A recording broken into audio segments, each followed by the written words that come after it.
Dear students, Henry law मैंने last video में बताया था आपको।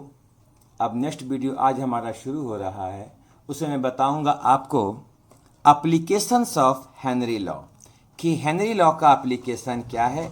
आइए हम बातों को समझते हैं। सबसे इसका 3-4 इसका याद करना है आपको। एप्लीकेशन मैंने पेपर में लिख रखा है ताकि आप उसको अच्छे से उतार पाओ ना। सबसे पहला क्या है कि हेनरी लॉ ये अप्लाई होता है कोल्ड ड्रिंक में। अच्छा, मामला उठा कि कोल्ड ड्रिंक समझ में नहीं आ रही सर कि कोल्ड ड्रिंक का मतलब क्या है। तो याद रखना कि कोल्ड ड्रिंक में क्या है कि CO2 gas, carbon dioxide gas को सॉल्युबल करते हैं।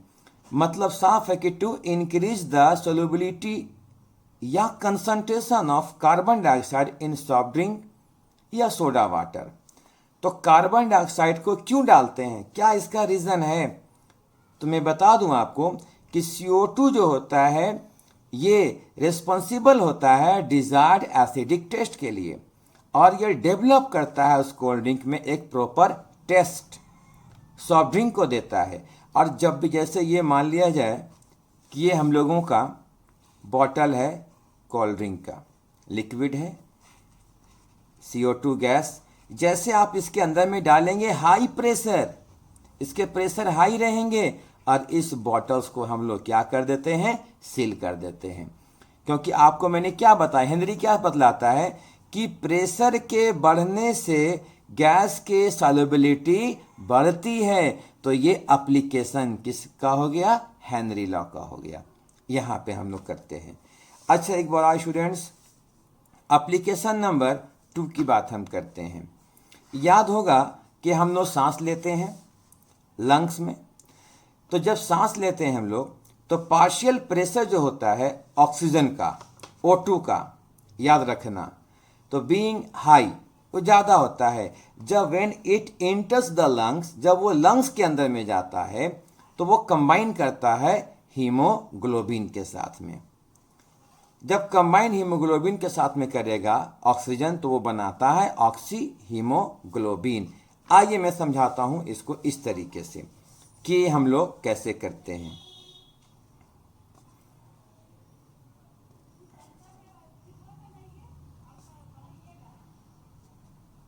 जैसे ये मान लिया जाए कोई ह्यूमन बीइंग है, ये मैं तो उतना बड़ा कलाकार नहीं हूँ, फिर मैं चाहता हूँ बताना आप लोगों को। ये है श्वास नली, विंड पाइप जिसको बोलते हैं हम लोग, ठीक है। ये देखना है,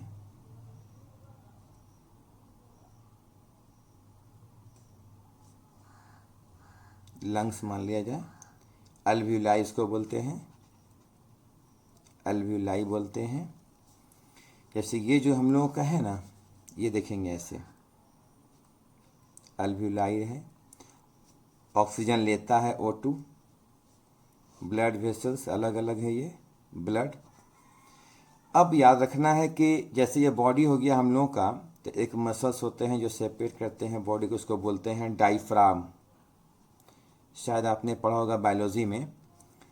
तो इस अल्वियोलाई का ना कॉन्ट्रैक्शन होता है, सिकुड़ता है। आप जब सांस लेते हो, आप सोचो जब हम सांस लेते हैं तो हाई प्रेशर से जाता है ऑक्सीजन। ऑक्सीजन जाने के बाद ये भी सपोर्ट करता है उसका प्रेशर बढ़ाने के लिए, ये भी सपोर्ट करता है। और ऑक्सीजन जब प्रेशर हाई हो जाता है तो ये जाता है ब्लड में। जैसे ऐसे समझेंगे आप, ऑक्सीजन हीमोग्लोबिन के साथ में क्या बनाएगा, ऑक्सी हीमोग्लोबिन बनाएगा। ये जब ये ऑक्सी हीमोग्लोबिन बनाएगा, और याद रखना है आपको इस चीज़ों में कि बनाने के बाद होता क्या है कि जब कुछ देर के बाद फिर धीरे धीरे ये अलग होता है, इसका प्रेशर घट जाता है और ये डिफरेंट पार्ट्स में जाके चला जाता है। और अंदर में जो कोशिकाएं हैं, जो टिश्यूज़ वगैरह हैं, जो सेल्स वगैरह है, इस ऑक्सीजन को क्या करता है, वो लेता है। और लेने से इस बॉडी का फिर मेटाबॉलिज्म, जो मेटाबॉलिज्म है वो उसको क्या करता है, बेहतर बनाता है। तो याद रखना है इसमें कि मेटाबॉलिज्म को ठीक करता है। यानी कि यहाँ पर भी क्या अप्लाई होता है, हेनरी लॉ को। मैंने इस बात को लिखा भी है कि in the functions of lungs due to partial pressure of O2 being high when it enters the lungs में जब जाता है फेफड़े में तो हाई हो जाता है। It combines with haemoglobin to form oxy haemoglobin, ये बनाता है। Partial pressure of oxygen in tissues is low, यानी स्टार्टिंग में तो यहाँ पे हाई हो गया पार्शियल प्रेशर, लेकिन जब वो कुछ देर के बाद जाने के बाद धीरे धीरे क्या हो जाता है, लो हो जाता है प्रेशर। किस चीज़ का? ऑक्सीजन का। Hence O2 is released from oxy haemoglobin, और वह ऑक्सी हीमोग्लोबिन जो होता है ऑक्सीजन को रिलीज करता है, और जिस ऑक्सीजन का इस्तेमाल होता है फंक्शंस ऑफ सेल्स या टिश्यू में, जो कि हमारे मेटाबॉलिज्म को ठीक करता है। एक आपके मन में दिमाग में की बात आता होगा कि समझ में बात नहीं आ रहा कि ऑक्सीजन का कैसे आखिर कम हो जा रहा है। और एक फर्ज करो, देखो ये कोल्ड ड्रिंक का बॉटल है, ठीक है, बिल्कुल चिल ठंडा है। अगर आप अचानक इसको खोलते हैं तो फिज की एक आवाज़ आती है और यहाँ से CO2 है सो बाहर निकलता है, CO2 गैस। अब एक काम करेंगे, जिस प्रेशर से ये निकला था स्टार्टिंग में, अगर आप इस कोल्ड ड्रिंक को डायरेक्ट सीधे अगर आप इनहेल करते हैं, लेते हैं, पीते हैं, तो ज़्यादा आपको जलन महसूस होगा। लेकिन इसी कोल्ड ड्रिंक को हमने क्या किया कि एक गिलास में डाल दिया, और डालने के बाद कुछ देर छोड़ देते हैं। छोड़ने के बाद देखते क्या है कि धीरे धीरे यहाँ से CO2 कम हो जाता है इसका। जब इस गैस का जब रेशियो कम हो जाएगा तो ये हम लोगों को जलन नहीं पैदा करेगा। मतलब साफ ये इशारा कर रहा है कि हम जब डायरेक्ट बॉटल से का इस्तेमाल करते हैं कोल्ड ड्रिंक का, तो हमें ज़्यादा जलन का एहसास होता है, और कुछ देर के बाद जलन का एहसास कम होता है। इससे ये जाहिर होता है कि कुछ देर, जैसे यहाँ पे जो मैंने आपको एग्जांपल दिया था, कुछ देर हो जाने के बाद ये रिलीज कर देता है ऑक्सीजन को, ठीक है ना। अब एक और यहाँ डिस्कस करेंगे हम लोग, दो बातें और सीखना एग्जाम्पल में, एप्लीकेशन में है। एक है एट हाई एटीट्यूड। याद होगा, मैं पहले बताता हूँ पढ़ के आपको कि at high attitude the partial pressure of oxygen is less than that at the ground level. This means that lesser quantity of O2 will be inhaled. This leads to the low concentration of O2 in the blood.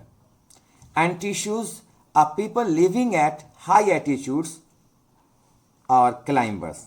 Low blood oxygen causes climbers to become weak and unable to think clearly and breathing problems. इसी को बोलते हैं anoxia. आइए बात को समझते हैं हम लोग कि एनॉक्सिया एक्चुअली में होता क्या है, हम कहना क्या चाह रहे हैं। जैसे ये मान लिया जाए कि ये हमारा अर्थ है जहां हम लोग रहते हैं, ठीक है। एक पहाड़ मान लिया जाए, हाइट पे कोई एक पर्सन यहाँ पे चला गया है, ये एक एटमॉस्फेयर है, और एक पर्सन को यहाँ पे है। जैसे जैसे हम ऊंचाई की ओर जाएंगे, आपको मालूम है, तो एटमॉस्फेरिक प्रेशर क्या होगा, वो घटेगा। ये रहा मेरा एटमॉस्फेरिक प्रेशर, ये ठीक है। तो ये प्रेशर, एटमॉस्फेरिक प्रेशर जो है वो क्या होगा, डिक्रीज करेगा जैसे ऊंचाई पे जाएंगे, और जैसे नीचे रहेगा ये, तो इसका एटमॉस्फेरिक प्रेशर क्या है, ये ज़्यादा है, यहाँ ज़्यादा है। अब आपको मालूम है कि एटमॉस्फेरिक प्रेशर वो डायरेक्टली प्रोपोर्शनल हो जाएगा O2 के, ऑक्सीजन के, जो ये क्या करता है, ब्लड में होता है, जो इनहेल करता है। मतलब यहाँ पे साफ है कि जो इंसान ऊपर चला गया है तो प्रेशर तो कम हो गया। जब प्रेशर जब कम हो जाएगा तो जो सप्लाई हो रही थी ऑक्सीजन हमारे ब्लड में, हमारे बॉडी में, उसका सप्लाई क्या हो गया, घट गया, कम हो गया। जब ऑक्सीजन जब प्रॉपर जब तरीके से नहीं मिलेगा इस ऊंचाई वाले इंसान को, तो उसको सांस लेने में दिक्कत होगी, थोड़ा कमज़ोर हो जाएगा, उसके याददाश्त कम होने लगेंगे, और धीरे धीरे उसके जो पकड़ है, जो मजबूती है, वो कमज़ोर हो जाएंगे। जैसे एग्जाम्पल में कोई जब चढ़ता है कला में रस्सी पकड़ करके, तो हाथों की जो पकड़ होती है ना, ऑक्सीजन के कमी के वजह से वो ढीला पड़ जाएगा, वो इंसान गिर सकता है, गिर जाता है, एक्सीडेंट उसका हो जाएगा। तो ऐसे इंसान को बीमारी हो जाती है, सफ़र करता हुआ, उसका नाम है एनोक्सिया। तो एनोक्सिया क्या बीमारी होती है कि जब अगर कोई पहाड़ों पे ऊंचे स्थानों पे रहते या बसते हैं तो उनको बीमारी हो जाती है एनोक्सिया की, क्योंकि वहाँ पे क्या है, प्रेशर कम है, सफिशिएंट ऑक्सीजन उसको नहीं मिल पाता है, इसी वजह से।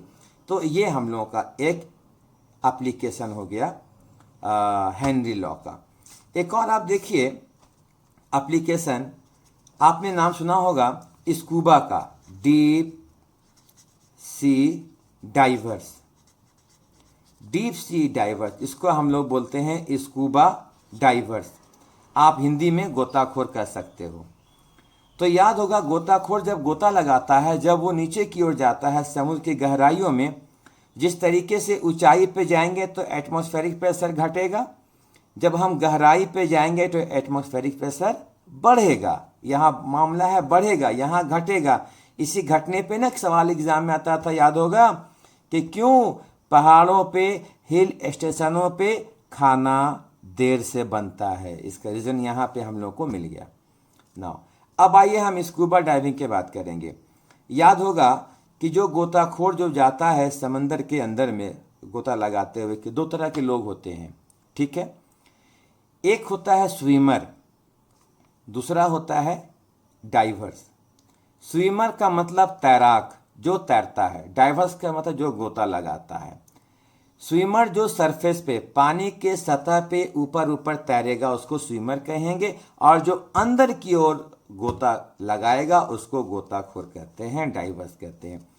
डाइवर्स क्या करता है कि वो अपने पीठ पे एक गैस का सिलेंडर लेकर जाता है। जनरली हम लोग के मन में क्या होते हैं कि उस सिलेंडर में होता है ऑक्सीजन गैस, जबकि ऐसा नहीं है। उसमें ऑक्सीजन गैस के बदले में उसमें ले जाता है वो कंप्रेस्ड एयर। देखिए मैंने क्या लिखा है, deep sea divers, scuba divers experience bends. एक बड़े मजे की बात है कि जो लोग बराबर समुद्र के गहराई में जाते रहते हैं, तो जाने के टाइम पे वो सिलेंडर ले जाते हैं। उस सिलेंडर में होते हैं कंप्रेस्ड एयर, याद रखना है, कंप्रेस्ड एयर, जिसमें आप जनरली अभी हम लोग जो जहाँ रहते हैं, जिस जगह पे रहते हैं, तो हमारे यहाँ का ऑक्सीजन का रेशियो क्या होता है 21% और N2 का 78%, लेकिन वहाँ रेशियो गड़बड़ हो जाता है। कंप्रेस्ड एयर में O2 का रेशियो 21 से बढ़ा करके कितना रखते हैं हम लोग 32.1%। N2 का क्या रखते हैं हम लोग 56.2% हम लोग रखते हैं N2 का, और उसमें हीलियम मिक्स करते हैं जो कि सॉल्युबल नहीं होता है ब्लड में। याद रखेंगे एक बात और, कि स्कूबा डाइवर्स जब वो ऊपर की ओर आता है तो बबल्स निकलते हैं। तो बबल्स में कौन सा गैस होता है, CO2 गैस नहीं होता, उसमें N2 गैस होता है, जो कि बबल्स के फॉर्म में क्या करते हैं, वो बाहर निकलते हैं। तो इसमें एप्लीकेशन स्कूबा डाइवर्स के केस में, आपका हाई एल्टीट्यूड्स के केस में, फंक्शंस ऑफ लंग्स के केस में, कार्बन डाइऑक्साइड वाले के केस में आपने देखा इसके लिए। अच्छा, और याद रखना है, बड़े मज़े की बात है कि एक्वाटिक स्पीसीज, एक्वाटिक स्पीसीज का मतलब है जैसे फिश या कोई भी ऐसे एनिमल जो वाटर एनिमल कहलाते हैं, वो ज़्यादा कंफर्टेबल किस में फील करते हैं, हॉट वाटर यानी वार्म वाटर में या कोल्ड वाटर में। तो आपका आंसर होगा कि सर हमें तो आइडिया नहीं है। तो सोच, जैसे कि आप अगर फर्ज करो कि आपको अगर नहानी हो, आपको नदी में जानी हो, तो आप कैसा महसूस करेंगे, गर्म पानी या ठंडा पानी? तो आप कहेंगे कि गर्म पानी। लेकिन देखिए ये उल्टा केस है। एक्वाटिक स्पीसीज या एनिमल के साथ में क्या होता है कि कोल्ड वाटर वो ज़्यादा प्रीफर करता है, ज़्यादा कंफर्टेबल होता है हॉट वाटर के रिस्पेक्ट में। क्यों? क्योंकि मालूम है कि जब हम लोग टेम्परेचर को बढ़ाएंगे, याद रखना, जब टेम्परेचर को बढ़ाएंगे सॉल्यूशन का, तो सॉल्युबिलिटी गैस का क्या होता है, घटता है। जब टेम्परेचर कम रहेगा तो सॉल्युबिलिटी क्या होता है, बढ़ता है। तो ये एग्जाम में मैं सवाल पूछा था कि एक्वाटिक एनिमल जो होता है कंफर्टेबल किस वाटर में ज़्यादा है, कोल्ड में या हॉट में? तो आंसर क्या देंगे? कोल्ड वाटर में, क्योंकि जब उसका टेम्परेचर कम रहेगा कोल्ड वाटर का तो ऑक्सीजन उसमें क्या है, ज़्यादा सोल्यूबल रहेंगे। लेकिन अगर हॉट वाटर में ऑक्सीजन गैस सोल्यूबल क्या होंगे, वो कम होंगे। इस ज़्यादा प्रीफर करता है वो कोल्ड वाटर। ठीक है, आप दो तीन बातें रिवाइज में फिर से कर दूं आपको कि हेनरी लॉ के केस में प्रेशर का इफेक्ट क्या है कि जब भी प्रेशर बढ़ेगा सोल्यूबिलिटी गैस का बढ़ेगा, याद रखना है। और जब भी डिसोल्यूशन होता है गैस का तो एक्सोथर्मिक प्रोसेस होता है, मतलब हीट इवॉल्व होता है। टेम्परेचर का इफेक्ट में क्या देखेंगे हम लोग कि जब भी टेम्परेचर इंक्रीज करेगा तो गैस का सोल्यूबिलिटी क्या होगा, डिक्रीज करेगा। यहाँ मैंने इस बात को यहाँ पर लिख दिया है, आप देख सकते हैं।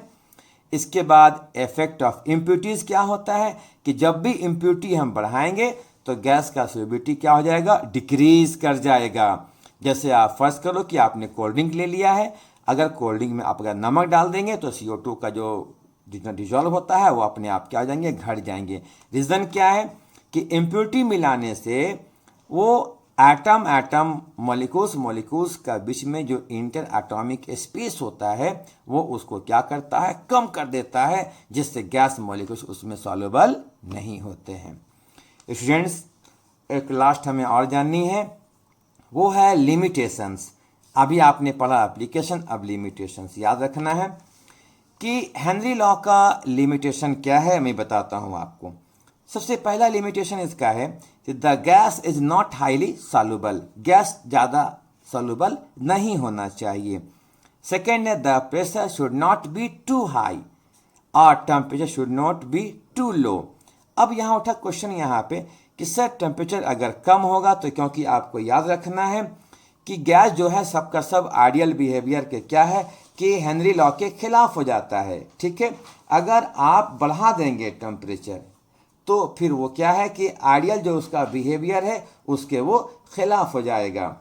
और अगर आप मान लिया प्रेशर को हाई हुआ तो गैस आइडियल बिहेवियर से डेविएट कर जाएगा। इसीलिए हेनरी लॉ जो फेवरेबल करता है वो किसको मानता है, आइडियल बिहेवियर को मानता है। इसीलिए प्रेशर ज़्यादा नहीं होना चाहिए और टेम्परेचर कम नहीं होना चाहिए। एक बड़े मज़े की बात है कि जो भी गैस मॉलिक्यूल्स हम लेंगे वो ना तो केमिकली रिएक्ट होनी चाहिए और ना तो वो डिसोसिएट होना चाहिए सॉल्वेंट में। जैसे मान लिया जाए कि मैंने अमोनिया ले लिया NH3 और वाटर में डाल दिए तो ये क्या बन जाता है, NH4OH, जो कि ये तो गैस नहीं है, एक नया कंपाउंड बन गया, ये गैस नहीं है।